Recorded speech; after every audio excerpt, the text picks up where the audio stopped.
Hello friends. We're sort of familiar with golfers wearing gloves nowadays, but it wasn't always true. It was only really probably in the 40s and 50s with a great champion called Sam Snead that we saw anybody notable wearing one. And if you look at the cover of his book, you can see that it wasn't a complete glove. It sort of had missing fingertips and barely just the palm and the thumb. But anyway, it was a glove.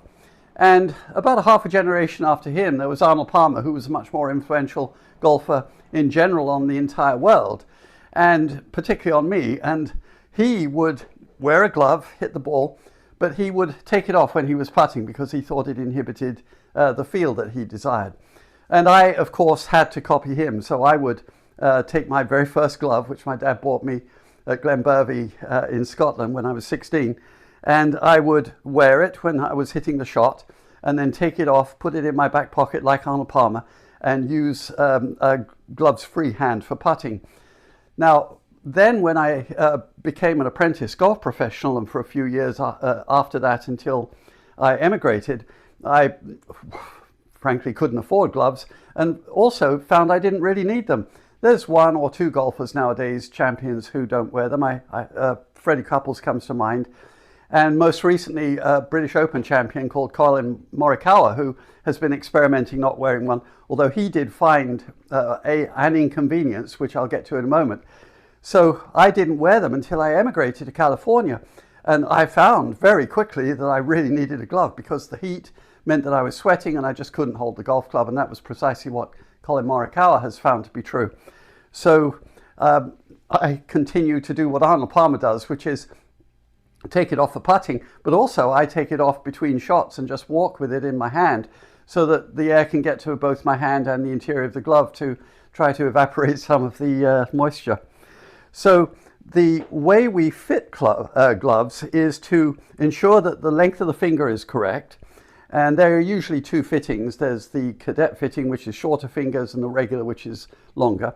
And then they're made out of a very fine material called Cabretta leather. There are, of course, synthetic materials nowadays.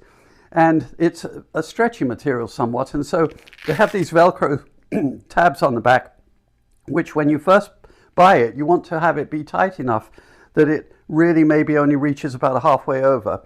But eventually, as it stretches, it will reach the entirety of the way over the back there.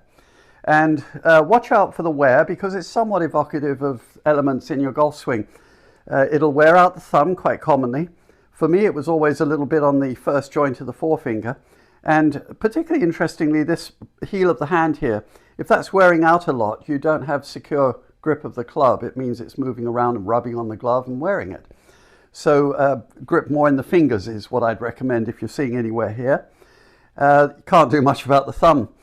And for me, that place of wear on the forefinger is valuable because if I didn't wear a glove, I actually would wear out my skin, on the thumb for that matter as well. So I always used to put about 4 inches of half-inch waterproof tape around that part of my finger when I was hitting a lot of golf shots. You see some champions, notably Lee Trevino, whose hands seem to be covered in tape. So that's a glove. Always on the left hand, which is interesting. Reason simply that the left hand is the one that has to secure the club at all times through the swing. With most good golfers, you'll see if you look at the slow motion that their right hand at certain times might even be off the club at the point of impact. So clearly the security with the right hand isn't quite so important.